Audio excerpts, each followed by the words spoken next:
स्वागत है आपका खबरों की खबर में और मैं हूं आपके साथ वक्ता। खबरों की खबर में आज हम बात करेंगे उस गैंग की जो बॉलीवुड को अपने इशारों पर नचाना चाहता है। वो गैंग जो फिल्मी इंडस्ट्री को अपनी जागीर समझता है। वो गैंग जो खुद को बॉलीवुड का भगवान समझता है। वो गैंग जो बॉलीवुड के हीरो को, हीरोइन को, राइटर को, डायरेक्टर को अपनी कठपुतली समझता है। वो गैंग जो कहे तो लोग उठें, जो कहे तो लोग बैठें।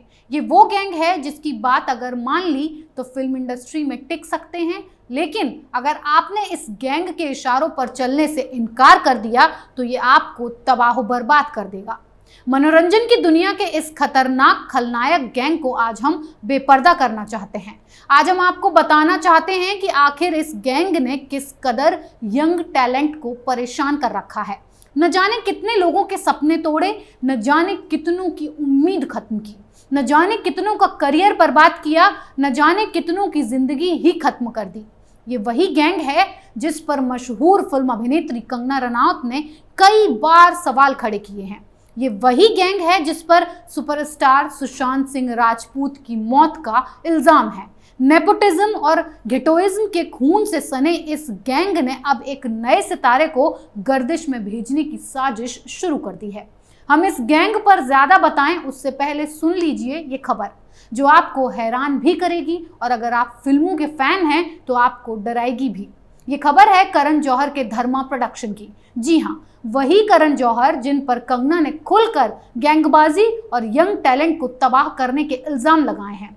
तो खबर ये है कि धर्मा प्रोडक्शन ने अपनी आने वाली फिल्म दोस्ताना 2 से कार्तिक आर्यन को निकाल दिया है। इतना ही नहीं, धर्मा प्रोडक्शन ने कार्तिक को हमेशा के लिए ब्लैक लिस्ट भी कर दिया है। बॉलीवुड गैंग के ऊपर ये आरोप काफी वक्त से लगते आ रहे हैं कि ये गैंग यहाँ उस टैलेंट को नहीं आने देना चाहता जो इसके इशारों पर काम न करे।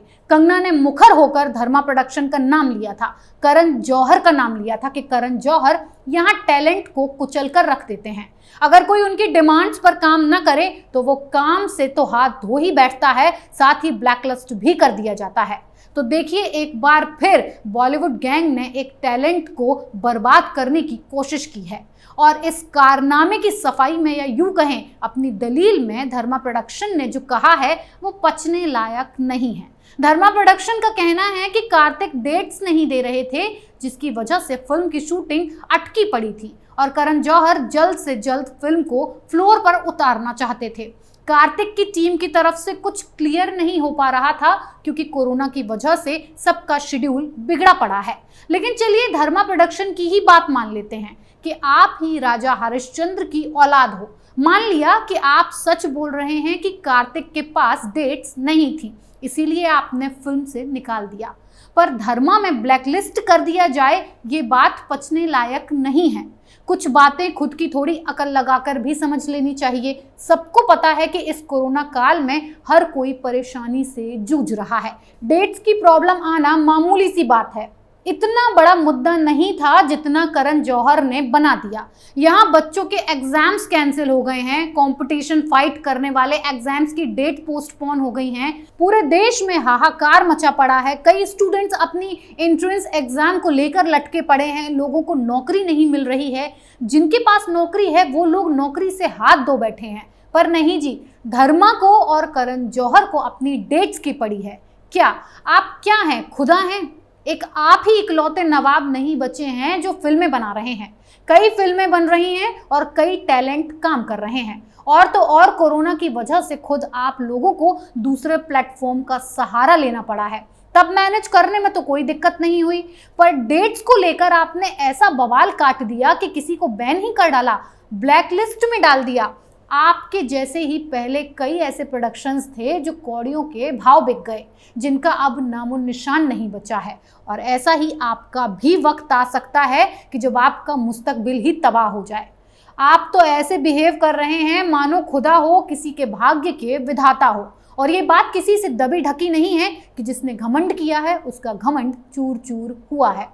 आपको बताऊं कि इस गैंग का खासा लगाव मिडिल क्लास से आए टैलेंट के साथ ज्यादा ही दिखता है, क्योंकि कार्तिक आर्यन भी एक मिडिल क्लास फैमिली से ही हैं। अब आप ये जान लीजिए कि कौन है कार्तिक आर्यन और क्या है कार्तिक आर्यन, फिर आगे की बात करते हैं।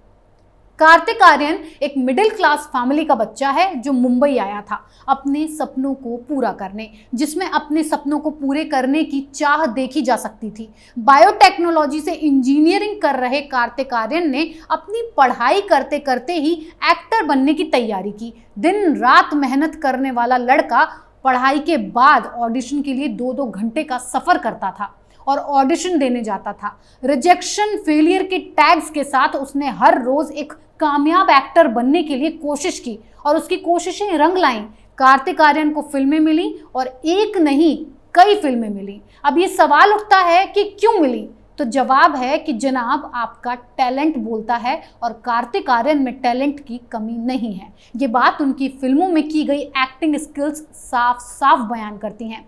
कई हिट फिल्में दी हैं कार्तिक ने, जैसे प्यार का पंचनामा जिसमें उन्होंने नॉन स्टॉप 5 मिनट का मोनोलॉग दिया था, फिर पंचनामा 2 में अपनी प्रतिभा दिखाई और जिस फिल्म ने उन्हें रातों रात स्टार बनाया वो थी सोनू के टीटू की स्वीटी।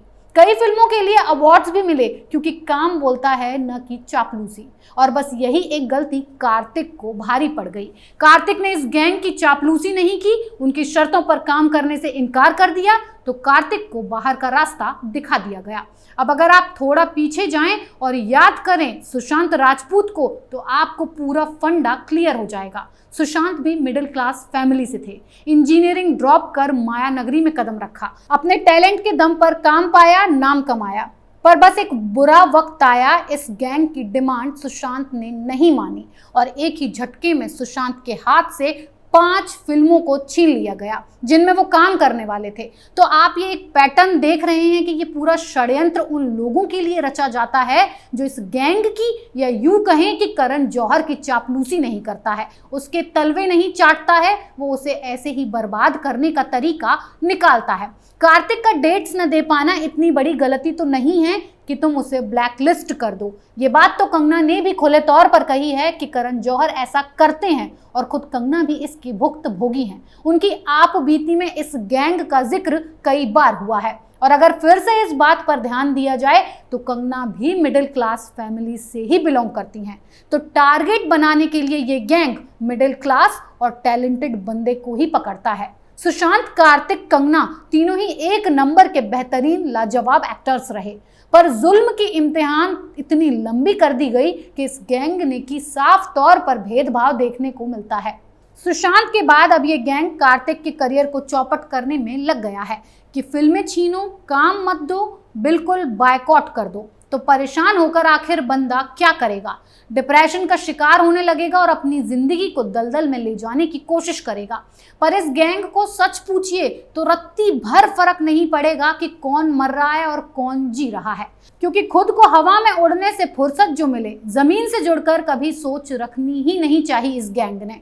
बस अपनी शर्तों के बल पर ये टैलेंट को बेचना चाहते हैं। शर्तें पूरी करो और काम पाओ वाला हिसाब नजर आता है। मुंबई नगरी को अपनी जागीर समझने वाले ये लोग उन कई युवा टैलेंट्स को ये गलत मैसेज दे रहे हैं कि अगर मुंबई आए तो भारी कीमत अदा करनी पड़ सकती है। इतना खौफ पैदा किया जा रहा है कि नए टैलेंट को ये सोचने पर मजबूर कर रहा है कि उसमें टैलेंट है या नहीं। ये सोचने पर मजबूर कर रहा है कि कहीं उसे नाम और शोहरत कमाने की कीमत अपनी मौत से न चुकानी पड़ जाए।